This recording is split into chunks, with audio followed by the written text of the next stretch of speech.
So ayan, tuloy ang window. Pupunta tayo dito sa, it's very cold in here. Ayan, tingnan natin. 300 meters daw po ba. That spring is natural spring? Maybe. So punta tayo doon. Siguro natural spring yan. Tingnan, itong mga kahoy na to, tingnan nyo, oh.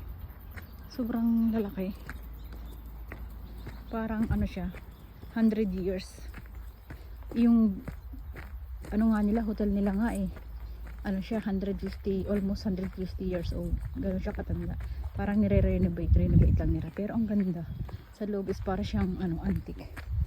Ano lang to, 2 hours na ano, drive mula dun sa amin.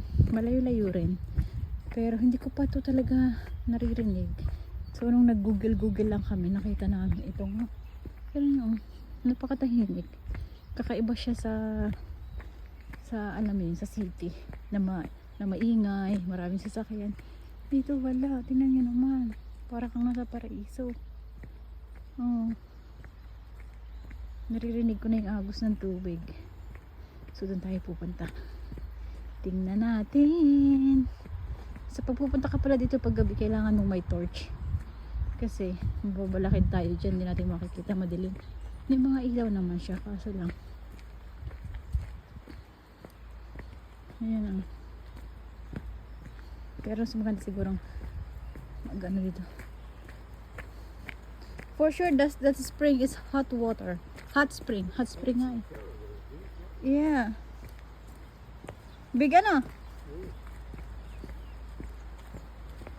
So naririnig ko na ang spring, hot spring nga, so ibig sabihin mainit yung tubig. So ayan, at tayo mamaya ay magsusok sa tubig na mainit. Kaya tignan nyo, oh, kikita nyo lang dito is puro mga, ayan, ng ibon, puro ng kahoy. So diba ang ganda, napaka-relaxing talaga. Ayan, medyo maaga pa kami nakarating, 2:00 pasado. So naririnig ko talaga yung agos ng tubig.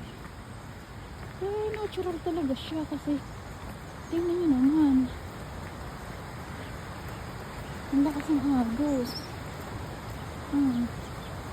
Eh talagang mainit siya, kaya nagagaling rin tubig na sabihin na kasama ko ng kakaingay ko, hindi lang nagalakad sa hulihan niya.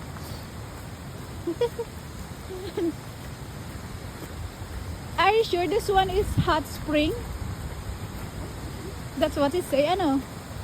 That's what they say, ano?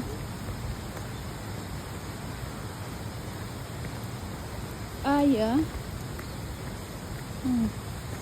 Ay, grabe, ito na niya, oh.